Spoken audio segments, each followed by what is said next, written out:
Aquarian Pools and Spas. If you can dream it, they can build it. More than 50 years in business. Start your dream pool today.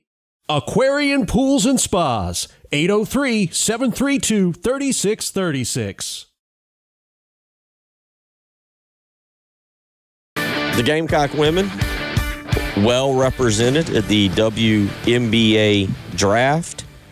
Raven Johnson, Medina Okot, Tania Ladson, all going in the first 20 picks, which is impressive, right? Like you're like, whoa, sure. Good job. Sure. And then you look at UCLA, the people who won the national championship, and you're like, oh, okay. And does that make you feel better? Like, does anybody like, yes, South Carolina's great. South Carolina's one of the 5 or 6 best teams in the country. It doesn't matter who they got coming back or whatever. They're just one of the 5 or 6 best. That's where they are.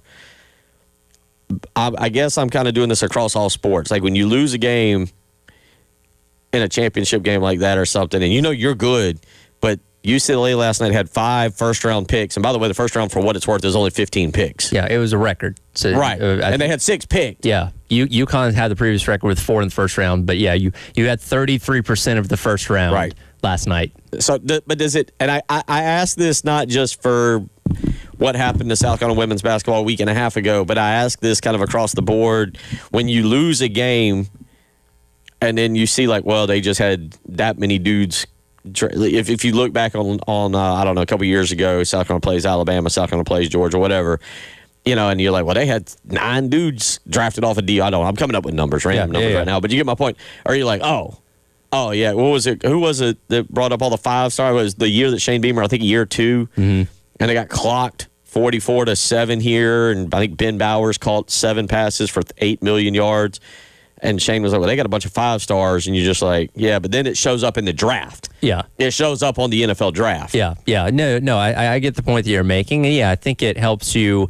If you didn't quite understand what you were watching last weekend, and man, why is this UCLA team so good? That kind of verifies a little bit. And look, they were flashing the graphic throughout the game, you know, the previous Sunday, that they had scored like 200 straight points by nothing but seniors, right? So, and this was a team that had been in the Final Four the year before. They'd been building to this, and finally, it was a culmination of all that great talent coming together, winning a national championship, and then pretty much all of them going off now to the WNBA. So we'll see how UCLA is able to rebuild that roster, and if they can continue to compete at that level, or was that just their window of opportunity that they took advantage of that's now going to be closed until they can get another group of super seniors in a couple of years to do the exact same thing? We'll have to see. But I think that if you still had any concern coming away from that game, that may have alleviated a little bit, just looking at how highly valued all those key players on that team were to be now, you know, occupying most of the first round of the draft last night. Spring games are made for overreactions because, and again, media gets to go out there and view these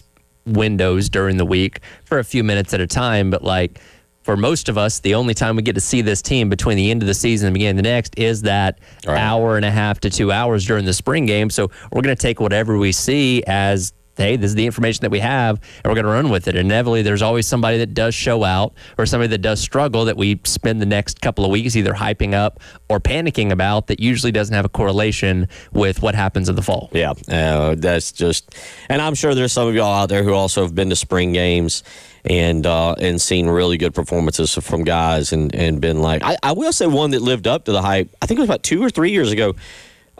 Brian Thomas had a great spring game, like a really great spring game, and obviously grew into it. And so there are guys that you do watch and get better. Maybe the biggest disappointment, this might be more for Shane Beamer than us, from not having a spring game, is because he talked about the kicking situation, and that is something right now that I think, in terms of Shane Beamer, is maybe the biggest question mark he has. I'm sure he feels okay about where the offense is and where the defense is, and but it is going to be pivotal to have a guy back there that you can count on from 45 or 50 yards. That's where the range is now. That's where the range is now, where you've got to have it. Last year, South Carolina was very good inside. They didn't miss inside of 40.